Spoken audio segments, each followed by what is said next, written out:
नमस्ते, मैं हूं किशोर अजवाणी और अब साथ की बात। नमस्कार, मैं हूं आपके साथ अर्पिता आर्या। प्रधानमंत्री मोदी आज 3 देशों की यात्रा पर पुर्तगाल, हॉलैंड और अमेरिका दौरे के लिए रवाना हो गए। पीएम मोदी सबसे पहले पुर्तगाल जाएंगे, जहां पीएम मोदी पुर्तगाल के पीएम से मुलाकात करेंगे। दोनों देशों के द्विपक्षीय संबंधों को और मजबूत बनाने और आर्थिक सहयोग, विज्ञान और तकनीकी अंतरिक्ष के क्षेत्र में सहयोग और लोगों के बीच आपसी संबंधों को और बेहतर बनाने की यहाँ पर चर्चा वो करेंगे। पीएम मोदी ने फेसबुक पर लिखे पोस्ट में अमेरिकी दौरे का भी जिक्र किया। पीएम मोदी की अमेरिकी राष्ट्रपति ट्रंप से पहली मुलाकात 26 जून को वॉशिंगटन में होनी है। मोदी ने कहा कि विचारों की गहराई से आदान प्रदान के इस अवसर को लेकर बेहद उत्साहित हूं।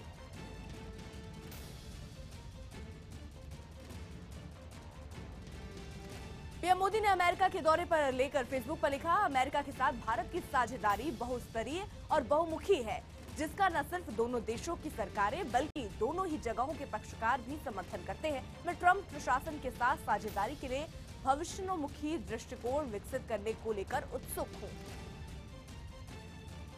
ग्रेटर नोएडा के सूरतपुर इलाके के जीटा 1 सेक्टर की एक सोसाइटी के फ्लैट में घुसकर लड़की का रेप करने की कोशिश की गई। रेप की कोशिश का आरोप सोसाइटी के गार्ड पर लगा है। हंगामे के बाद पुलिस ने आरोपी को गिरफ्तार कर लिया। दीपक मिश्र हमारे साथ हमारे सहयोगी जुड़ चुके हैं। दीपक, क्या जानकारी? देखिए, बीती रात लगभग 10:30 बजे की घटना है, जब युवती अपने फ्लैट में अपने कमरे के अंदर लेटी हुई थी तो उनका दरवाजा खुला हुआ था, जिसके बाद जो सिक्योरिटी गार्ड है वो घूमता हुआ उधर टहलते हुआ आया और उसके बाद उसने उसकी नीयत खराब हुई और उसके बाद उसने कोशिश करी रेप करने की। तो जो युवती थी वो काफी जोर से चिल्लाई और उसके बाद हंगामा हुआ। सोसाइटी के लोगों ने उसे पकड़ने की कोशिश की तो उसने बाथरूम के अंदर अपने को बंद कर लिया, जिसके बाद पुलिस को कॉल की गई और पुलिस ने देर रात काफी मशक्कत के बाद लगभग 1.5 से 2 घंटा पुलिस को उसको पकड़ने में लगा, क्योंकि वो बाथरूम का दरवाजा खोलना नहीं चाहता था। और उसके बाद उसको पकड़कर पुलिस के हवाले किया गया, जिसके बाद पुलिस बच बचाकर उसे लेकर आई, क्योंकि सोसाइटी के लोग काफी गुस्से में थे और उसे मारना चाहते थे, क्योंकि हाल ही पिछले 1-2 हफ्ते की बात करें तो ग्रेटर नोएडा और नोएडा में काफी इस तरह के मामले आए थे, जिसके बाद लोग काफी गुस्साए हुए थे। फिलहाल पुलिस इस पूरे मामले में जांच करेगी। बहुत बहुत शुक्रिया दीपक। इस वक्त एक और बड़ी खबर मुंबई से आ रही है। मुंबई में सड़क हादसे में बस और एक्टिवा का बाइक में टक्कर के बाद एक की मौत हो गई। बीती रात भांडुप के एलबीसी मार्ग रोड पर तेज रफ्तार का कहर देखने को मिला, जहां प्राइवेट बस और बाइक में टक्कर हो गई। बाइक पर सवार 25 वर्ष का मोहम्मद कामिल शेख नाम का युवक की मौत हो गई। भांडुप पुलिस ने बस ड्राइवर के खिलाफ मामला दर्ज कर आगे की कार्रवाई शुरू कर दी। पटना में आरजेडी की दी इफ्तार पार्टी में सीएम नीतीश कुमार शामिल हुए, लेकिन दोनों नेताओं के बीच दूरी साफ नजर आई। इफ्तार पार्टी में पहुंचने पर नीतीश और लालू यादव गले जरूर मिले, लेकिन दोनों के बीच काफी देर तक बातचीत नहीं हुई। दूसरी ओर नीतीश कुमार 2 जुलाई को पार्टी के नेताओं के साथ अहम बैठक करेंगे, जिसमें कोई बड़ा फैसला वो ले सकते हैं। दरअसल नीतीश कुमार ने एनडीए के राष्ट्रपति पद के उम्मीदवार रामनाथ कोविंद को अपना समर्थन दिया, जबकि लालू प्रसाद यादव ने यूपीए के उम्मीदवार मीरा कुमार को समर्थन दिया है, जिसके बाद से महागठबंधन में दरार की खबरें हैं। हालांकि नीतीश और लालू दोनों दरार की खबरों से इनकार करते रहे हैं। ऐसे में सबकी नजर 2 जुलाई को होने वाले नीतीश कुमार की बैठक पर है।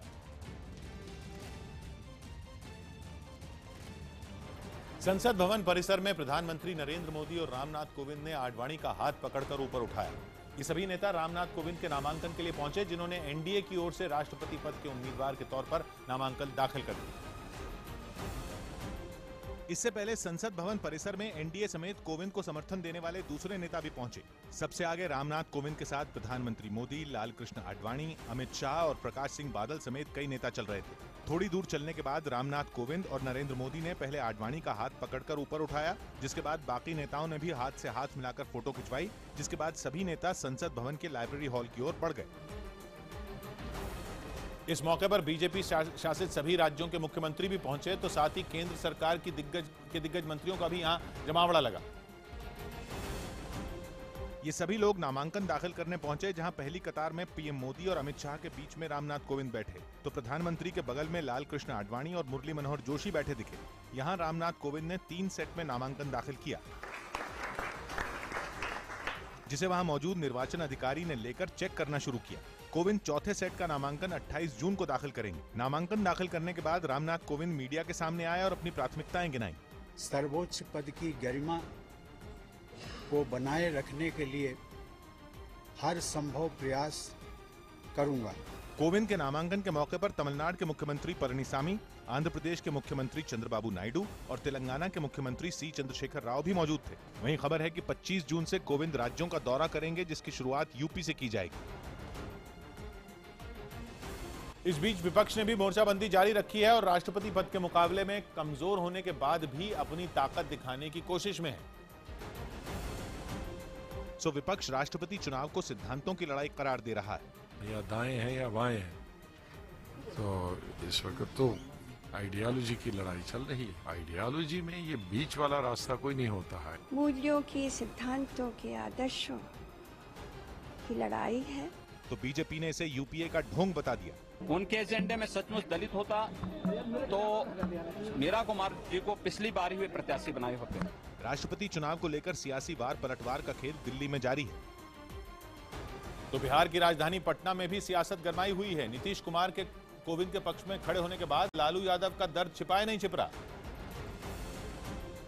ऐसे में एक बार फिर लालू यादव ने नीतीश कुमार को इशारों इशारों में कड़ी नसीहत दे डाली।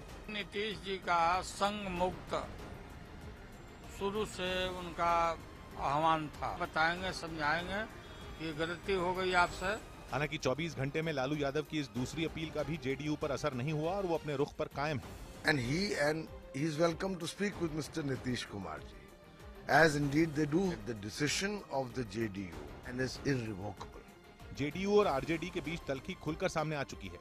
इसके बाद भी दोनों दलों के नेता महागठबंधन के अटूट होने का दावा कर रहे हैं। लेकिन महागठबंधन में आई कड़वाहट के बीच बिहार बीजेपी के नेता चुटकी लेने से नहीं चूक रहे। कुछ नेता गठबंधन पर सवाल उठा रहे हैं तो कुछ इशारों इशारों में नीतीश को एनडीए में वापसी का न्योता भी दे रहे हैं। इस कड़ी में केंद्रीय मंत्री गिरिराज सिंह और राधा मोहन सिंह का बयान सामने आया। 2013 में हम लोगों ने नीतीश कुमार को नहीं छोड़ा, उन्होंने छोड़ा, मजबूत बने। ये जो सपना हमारे प्रधानमंत्री जी का है, इसको पूरा करने में अभी साथ आते हैं तो स्वागत है। हालांकि जेडीयू ने एनडीए में वापसी की संभावना को खारिज कर दिया। हम बिहार के महागठबंधन के साथ। जेडीयू के रुख ने विपक्षी खेमे में हलचल पैदा कर दी है तो बीजेपी के नेताओं की खुशी छिपाए नहीं छिप रही। लेकिन इस बीच नीतीश कुमार पटना में लालू यादव के घर पहुंचे और यहां आयोजित इफ्तार पार्टी में हिस्सा लिया। यहां लालू और नीतीश कुमार पास पास बैठे। दोनों नेताओं ने सिर पर टोपी पहन रखी थी। काफी देर तक लालू और नीतीश बैठकर लजीज पकवानों का आनंद लेते रहे, लेकिन एक दूसरे से मुखातिब नहीं हुए। खाने के दौरान दोनों नेता बेहद खामोश से दिखे। इस दौरान दोनों ने आपस में औपचारिक बातचीत तक नहीं की। इफ्तार पार्टी में लालू के बेटे तेजस्वी यादव, उनकी पत्नी राबड़ी देवी और बेटी मीसा भारती भी मौजूद रहीं। हालांकि इफ्तार पार्टी के बाद नीतीश कुमार जब मीडिया से मुखातिब हुए तो इशारों इशारों में विपक्षी नेताओं पर हमला बोला और मीरा कुमार को प्रत्याशी बनाने पर सवाल खड़े कर दिए। शुरुआत ही कर दिया आपने हार की रणनीति से। अरे जीत की रणनीति बनाइए। ये कौन सी रणनीति है जिसका परिणाम ज्ञात है, सबको मालूम। तो ऐसी रणनीति को मैं बहुत व्यावहारिक नहीं मानता। हालांकि राष्ट्रपति चुनाव में रामनाथ कोविंद और मीरा कुमार के आमने सामने आने के बाद सोशल मीडिया पर भी खूब शोर मचा है और लोग दोनों नेताओं का इतिहास खंगालने में जुटे हैं। इस कड़ी में आम आदमी पार्टी के नेता संजय सिंह ने ट्वीट कर लिखा कि क्या रक्षा सौदे में दलाली खाने वाले बंगारू का साथ देने वाले राम कोविंद जी का साथ देंगे नीतीश कुमार। तो इस ट्वीट का जवाब बीजेपी ने नहीं बल्कि संजय सिंह के ही पुराने साथी कपिल मिश्रा ने दिया और लिखा कि क्या चारा घोटाला बेनामी संपत्ति वाले लालू यादव का साथ देंगे अरविंद केजरीवाल। सोशल मीडिया पर मीरा कुमार को भी लेकर तरह तरह के खुलासे करने का दावा किया जा रहा है, जिसे लेकर शिवसेना ने आपत्ति जताई। दलित पॉलिटिक्स हो रहा है और पिछड़े वर्गों के मतों के लिए ये सब हो रहा है। शिवसेना रामनाथ कोविंद के पक्ष में है, लेकिन वो अब भी मोहन भागवत को अपनी पहली पसंद बताने से नहीं चूक रही। कैलाश मानसरोवर तीर्थ यात्रा पर चीन ने अड़ंगा लगा दिया है। चीन ने श्रद्धालुओं के 2 जत्थों को यात्रा की इजाजत नहीं दी। चीन ने 81 श्रद्धालुओं के दोनों जत्थों को नाथुला दर्रे से वापस लौटा दिया, जिसके बाद से सभी श्रद्धालुओं के श्रीधाम के कैंप में उनको रखा गया। सिक्किम पर्यटन विभाग इन लोगों का पूरा ख्याल रख रही है। दूसरी ओर भारत सरकार ने कैलाश मानसरोवर में रोड़ा अटकाने का मामला चीन के सामने भी उठाया है। मानसरोवर यात्रा पर चीन ने अड़ंगा लगा दिया। चीन ने नाथुला दर्रे के रास्ते को बंद कर दिया। श्रद्धालुओं के 2 जत्थों को नाथुला दर्रे से वापस लौटाया। 80 भारतीय श्रद्धालुओं को यात्रा की इजाजत नहीं दी गई। इजाजत न मिलने पर श्रद्धालु शेरतांग में रुके हैं। 20 जून से शेरतांग के कैंप में ये श्रद्धालु रुके हुए हैं और भारत ने चीन के सामने ये मुद्दा हालांकि अब उठा जरूर दिया है। हर साल सैकड़ों तीर्थयात्री तिब्बत स्थित कैलाश मानसरोवर की यात्रा करने जाते हैं, लेकिन असम में अरुणाचल प्रदेश को जोड़ने वाले ब्रह्मपुत्र नदी पर बने देश के सबसे लंबे पुल का प्रधानमंत्री मोदी ने उद्घाटन किया था। इस उद्घाटन के बाद चीन के रवैये में बदलाव आया। इसके बाद चीन ने नाथुला के जरिए मानसरोवर यात्रा के लिए पहले से तय 8 जत्थों की संख्या घटाकर महज 7 जत्थों तक सीमित कर दी थी, जिसके बाद अब चीन ने कैलाश मानसरोवर की यात्रा पर जाने वाले 2 जत्थों को वापस लौटा दिया है।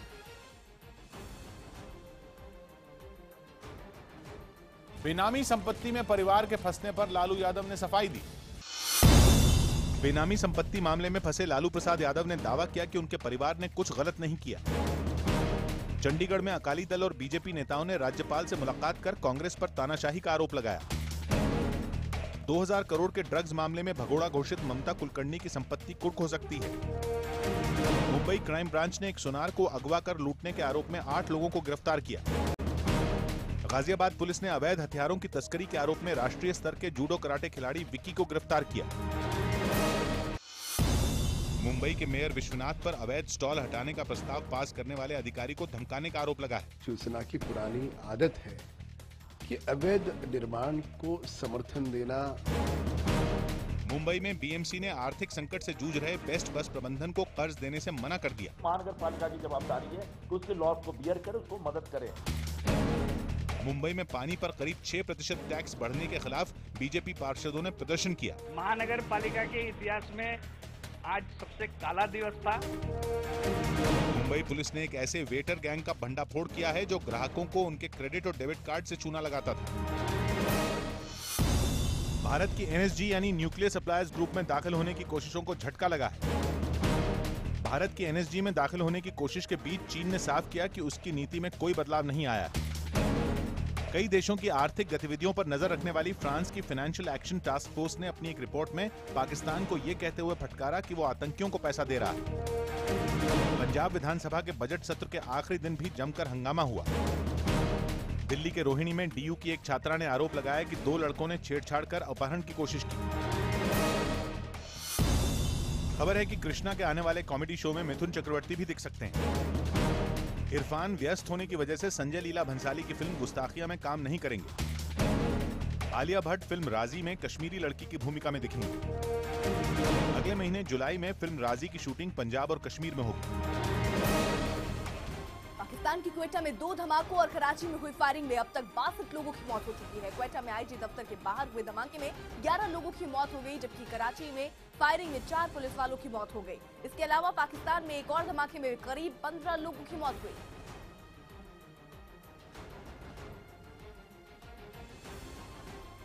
भोपाल के हमीदिया अस्पताल के बिस्तर पर पड़ा एक शख्स अपनी आप बीती सुनाने लगा। ये होशंगाबाद का किसान बाबूलाल था, जिसने मौत से पहले कैमरे पर बयान दिया, जिस बयान ने सरकारी झूठ की पोल खोल कर रख दी। ये वीडियो 16 जून का है, जब सूदखोरों से परेशान किसान बाबूलाल ने आग लगाकर खुदकुशी की कोशिश की थी और 3 दिन के इलाज के बाद दम तोड़ दिया था। लेकिन मौत से पहले बाबूलाल ने अपनी मौत की वजह कैमरे पर बताई, जिसमें खुदकुशी की वजह कर्ज के बोझ और साहूकार के उत्पीड़न को करार दिया।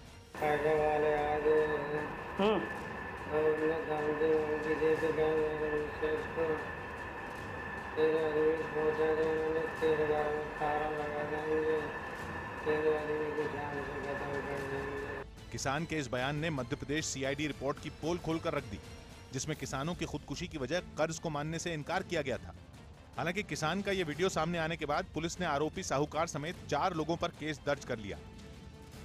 तो वहीं वीडियो को देखने के बाद पहली बार मध्य प्रदेश के बीजेपी नेताओं ने कर्ज को किसानों की खुदकुशी की वजह माना, लेकिन कर्ज की समस्या के राजनीतिकरण का आरोप लगाने से बीजेपी नेता नहीं चूके। इसके लिए बीजेपी ने विरोधी दलों को भी आड़े हाथ लिया। कर्ज उनके जीवन का एक बड़ा स्ट्रेस का कारण है, लेकिन इसका राजनीतिकरण जिस प्रकार से किया जा रहा है, हम उसका विरोध करते हैं। मरने के कारण दूसरे कारणों को मोड़कर राजनीति कर रहा है। हालांकि नंद कुमार चौहान ने भी किसानों की कर्ज माफी को सियासी फैशन बता डाला। इससे पहले केंद्रीय मंत्री वेंकैया नायडू ने भी कर्ज माफी की मांग को फैशन करार दिया था, जिस पर विपक्ष ने उन्हें सीधे निशाने पर लिया। हालांकि बाद में नायडू ने बयान पर सफाई भी दे दी। लेकिन उनके बयान का विरोध अब भी जारी है। बहुत ही निंदनीय बात उन्होंने कही है। कर्ज माफी का इशू बना करके अपने जो शासन की विफलता है इसको ये लोग ढकने का प्रयास कर रहे हैं। इस बीच मध्य प्रदेश में किसानों की खुदकुशी के मामले थमने का नाम नहीं ले रहे।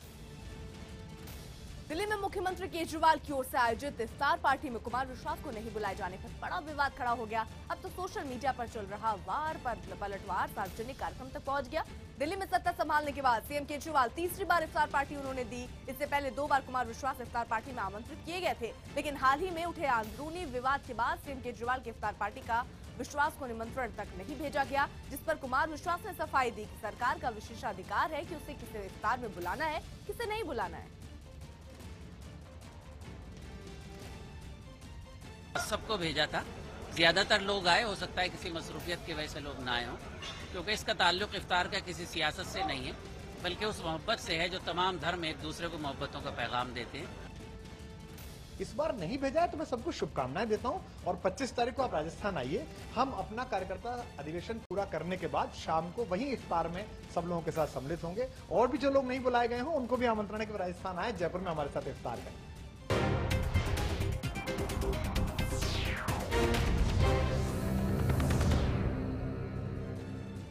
राजस्थान में आरक्षण की मांग को लेकर जाट आंदोलन जारी है। जाटों की सरकार से बातचीत बेनतीजा निकली, जिसके बाद से जाटों ने आंदोलन जारी रखने का फैसला लिया। जाटों ने सरकार को चेतावनी दी है कि जब तक उनकी मांगों को नहीं माना जाता आंदोलन खत्म नहीं होगा। जाट आंदोलन की वजह से कई ट्रेनें प्रभावित हुई थी।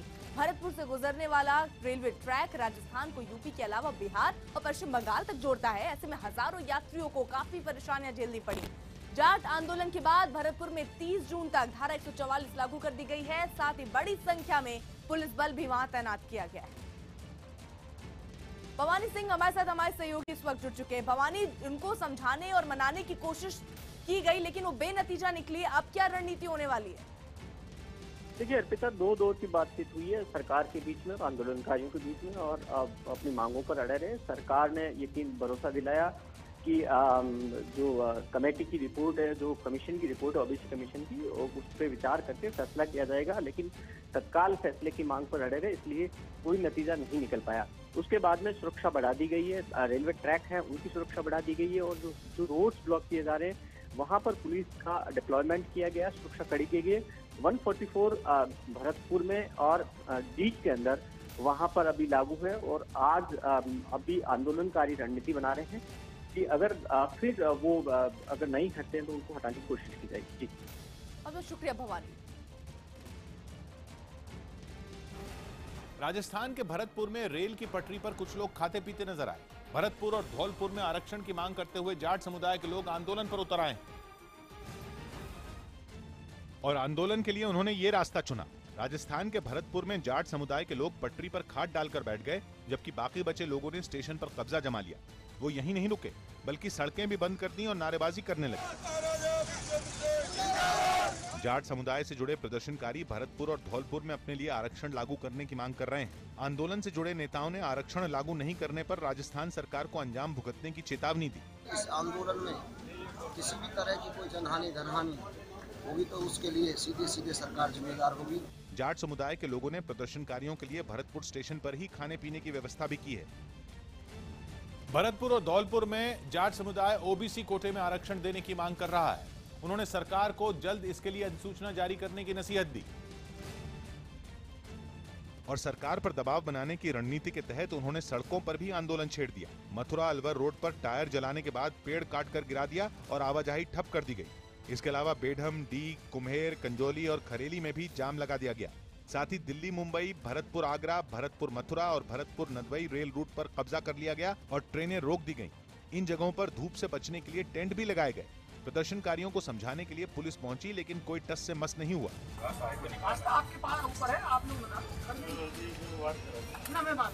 जाट समुदाय के प्रदर्शनकारियों का रुख देखते हुए भरतपुर में धारा 144 लगा दी गई। साथ ही पुलिस की तैनाती भी बढ़ा दी गई है। लेकिन इस प्रदर्शन की वजह से सबसे ज्यादा परेशानी ट्रेन के मुसाफिरों को हो रही है, क्योंकि जाट समुदाय के लोग अचानक पटरी पर उतरने की वजह से भरतपुर रूट से चलने वाली ट्रेनों पर असर हुआ है। खासकर मुसाफिरों की परेशानी तब और बढ़ गई जब उन्हें ट्रेनें रद्द होने और रूट बदलने का पता चला। इस वजह से मथुरा स्टेशन पर यात्री परेशान दिखे, जिसके बाद पूछताछ काउंटर पर भारी भीड़ इकट्ठा हो गई। पेरेंट्स हैं, हम लोग पता नहीं कहाँ जाएं। हमें जयपुर जाना है, ट्रेन कैंसिल हो गई। अब बताइए हम लोग कैसे जाएंगे। इस बीच जाट समुदाय के आंदोलन ने और तेजी पकड़ ली। आगरा में सड़क जाम करने के दौरान प्रदर्शनकारियों ने बसों को भी निशाना बनाया। इसके अलावा आगरा में सड़क पर ही टेंट लगाकर धरना दिया जा रहा है। साथ ही एक रेलवे क्रॉसिंग को भी बंद कर दिया गया। धौलपुर और भरतपुर में जाट आरक्षण की मांग 18 साल पुरानी है। राजस्थान ने सबसे पहले जाट समुदाय को 1999 में ओबीसी कोटे में आरक्षण दिया था, लेकिन भरतपुर और धौलपुर में जाट समुदाय को आरक्षण देने की सिफारिश नामंजूर कर दी गई, क्योंकि भरतपुर और धौलपुर में आजादी से पहले जाट समुदाय की रियासत और उनके राजा थे। हालांकि इन दोनों जिलों के जाट समुदाय को भी बाद में आरक्षण दे दिया गया, लेकिन सुप्रीम कोर्ट ने धौलपुर और भरतपुर में जाट आरक्षण रद्द कर दिया, जिसके बाद भरतपुर और धौलपुर के जाट समुदाय के दबाव में सरकार ने ओबीसी कमीशन से उनके पिछड़े होने का सर्वे करवाया। सर्वे की रिपोर्ट गुरुवार शाम को ही मुख्यमंत्री वसुंधरा राजे को ओबीसी कमीशन ने सौंपी, लेकिन तब तक आंदोलन शुरू हो चुका था। राजस्थान सरकार अब सफाई दे रही है कि रिपोर्ट देखने के बाद जाट समुदाय को आरक्षण देने पर फैसला होगा, लेकिन आंदोलन कर रहे नेता फौरन आरक्षण देने या उसकी तारीख बताने की मांग पर अड़े हुए हैं। राजस्थान में जारी आंदोलन के बीच सरकार ने जाट समुदाय के नेताओं को मनाने की कोशिश शुरू कर दी। भरतपुर में राजस्थान सरकार के प्रतिनिधि ने जाट समुदाय के आंदोलन की अगुवाई कर रहे नेता विश्वेंद्र सिंह समेत दूसरे प्रतिनिधियों से मुलाकात की। हालांकि आंदोलन को शांत कराने के मकसद से हुई ये बैठक बेनतीजा रही। दोबारा वार्ता होगी अगर मेरी इच्छा होगी तो, और मेरे अगर वो पॉइंट जो मैंने किए इनकॉर्पोरेट कर लिए। जम्मू कश्मीर में भीड़ ने अपने ही रखवाले को इतना पीटा कि उसकी मौत हो गई। नौहटा इलाके में डीएसपी मोहम्मद अयूब पंडित जामिया मस्जिद के बाहर अपनी ड्यूटी कर रहे थे। सुलगते कश्मीर में किसी डिप्टी एसपी की इस तरह पीट कर हत्या का ये पहला मामला है।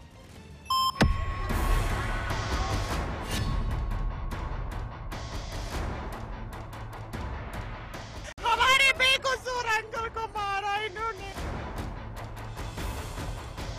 मेरा छोटा भाई था, मैंने उसके अपने हाथों से पाला है। हम इंडियन हैं, हम इंडियन हैं।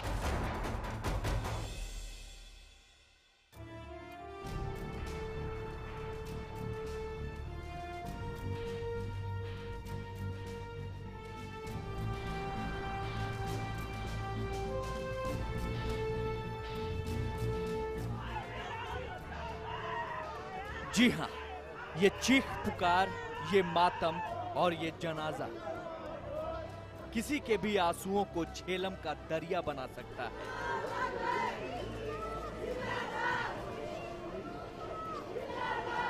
जिनकी हिफाजत के लिए डीएसपी साहब गए थे, उन्हीं में से कुछ लोगों ने उनका कत्ल किया।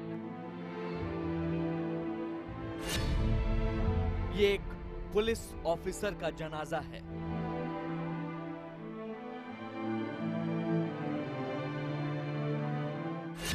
ये वतन के एक सिपाही का जनाजा है।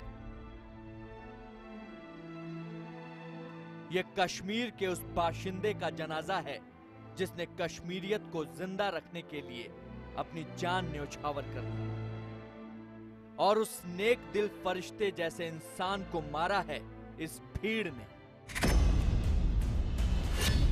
ये देश के दुश्मनों की भीड़ है।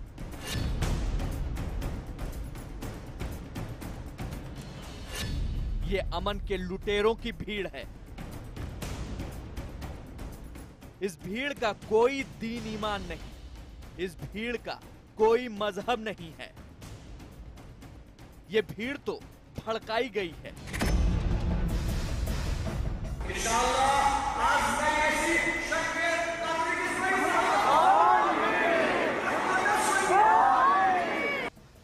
इस भीड़ ने एक हिंदुस्तानी को मार डाला। इस भीड़ ने अमन के सिपाही को मार डाला। इससे बड़ा शर्मनाक वाकया कोई हो नहीं सकता है। इस भीड़ ने असली कश्मीर के बाशिंदे की हत्या की है। जिस दिन इनके सब्र का पैमाना लबरेज होगा तो मैं समझती हूँ बहुत मुश्किल हो जाएगी। उकसाई गई इस भीड़ के माथे पर कत्ल का कलंक है। ये भीड़ सरहद पार की साजिशों का चेहरा है। वो साजिशें जिन्होंने बीते 24 घंटे के अंदर घाटी में अमन का खून किया है।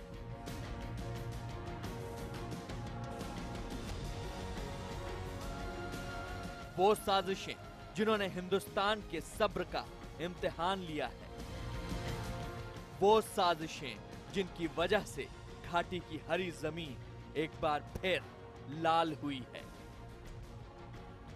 जहां हिंदुस्तान ने एक बार फिर अपने जाबाज सिपाहियों को खोया है। सरहदों की हिफाजत के लिए निकले जवानों ने जान देकर फर्ज निभाया है, लेकिन देश के दुश्मनों ने एक बार फिर पीठ पर खंजर चलाया है। अभी अभी आपने एक ऐसे हादसे की शक्ल देखी जिसे देखने के बाद पूरा मुल्क गुस्से में है। वो उनका अपना ही तो था जिसे उनकी ही हिफाजत के लिए मस्जिद के पास तैनात किया गया था ताकि वो बिना किसी डर के खुदा का नाम ले सके, लेकिन हत्यारों ने इसके बारे में कुछ भी नहीं सोचा।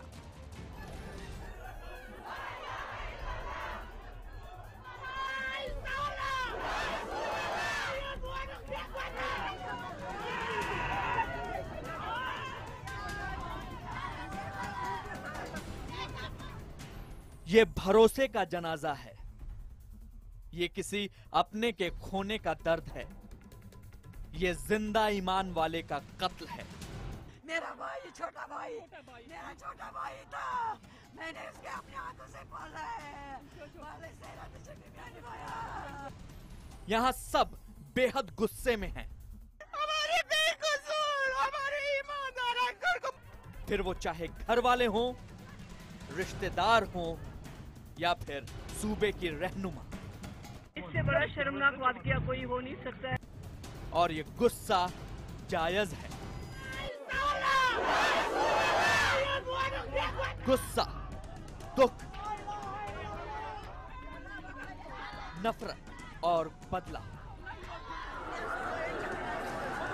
कहने के लिए ये महज जज्बात हैं, लेकिन जब ये उफान पर होते हैं तो मंजर कुछ और ही होता है। सुलगते कश्मीर में श्रीनगर से लगे नौहट्टा इलाके में भीड़ ने एक भयानक तस्वीर पेश की है। मस्जिद की सुरक्षा में तैनात एक डिप्टी एसपी मोहम्मद अयूब पंडित की पीट पीट कर हत्या कर दी। कोई गलत एलिमेंट ना जा सके और जो हजारों की तादाद में लोग आते हैं वो नमाज पढ़ सकें बिना किसी खौफ के। लेकिन अफसोस की बात है कि जिनकी हिफाजत के लिए डीएसपी साहब गए थे, उन्हीं में से कुछ लोगों ने उनका कत्ल किया। यह घटना बीते गुरुवार की रात उस वक्त घटी जब इलाके की जामा मस्जिद में शबे कद्र मनाने वालों का हुजूम इकट्ठा था। मस्जिद में इबादत के लिए उठे हाथ अचानक किसी का कत्ल करने को आमादा हो गए।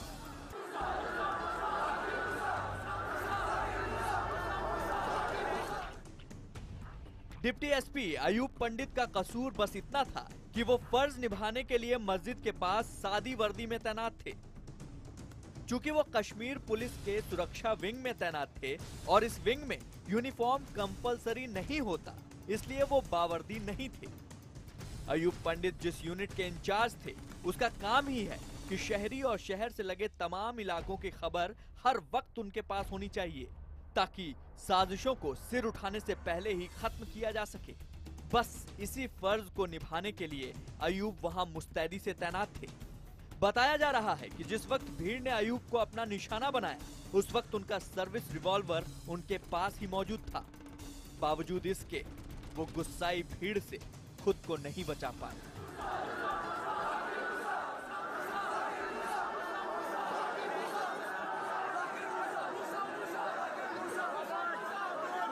He has a right to self-defense. If somebody kills him, he has a pistol. He is legally authorized to defend himself. खुलासा है कि अयूब को जामा मस्जिद में ड्यूटी पर इसलिए भेजा गया था क्योंकि मीरवाइज उमर फारूक नमाज अदा कर लोगों को संबोधित करने वाले थे।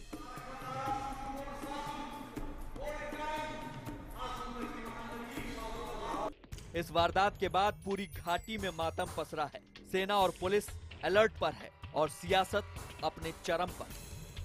मेरी लोगों से ये गुजारिश है कि ये बहुत ही शर्मनाक वाक़या है। जो लोग आपकी हिफाजत करने के लिए आते हैं, सब्र और तहम्मुल से काम लेते हैं, अगर आप इस तरह से ये सलूक उनके साथ करेंगे तो खुदा ना खास्ता अगर इनका सब्र जवाब देगा तो फिर शायद वही खुदा ना खास्ता वो पुराना वक्त ना आए कि आप सड़क पे जिप्सी देखते ही लोगों को भागना पड़ेगा।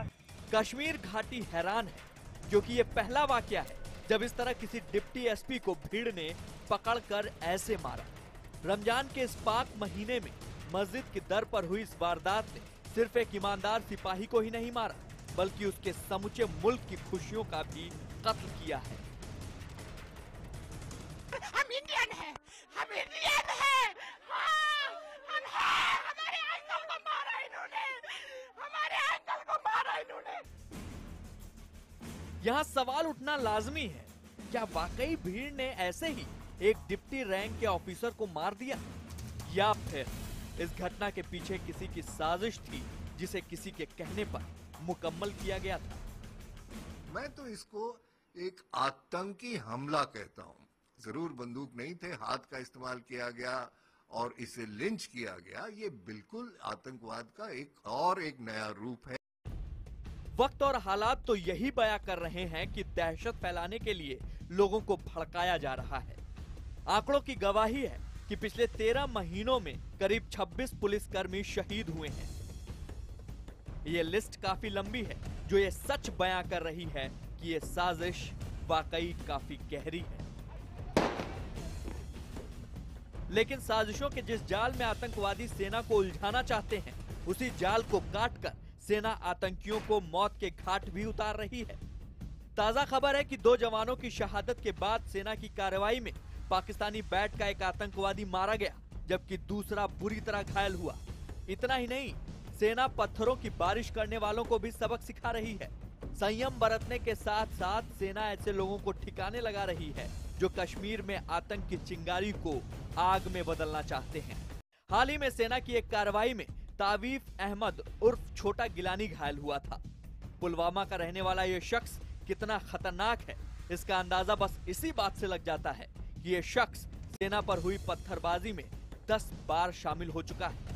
साफ है, ये खतरनाक चालें खुशगवार कश्मीर के कुछ भटके हुए बाशिंदे किसी के बरगलाने पर ही साजिश की शतरंज की बिसात पर चल रहे हैं, और इन साजिश को रचने वाला कोई और नहीं, वो है नापाक पाकिस्तान। साथ की बात में इतना ही।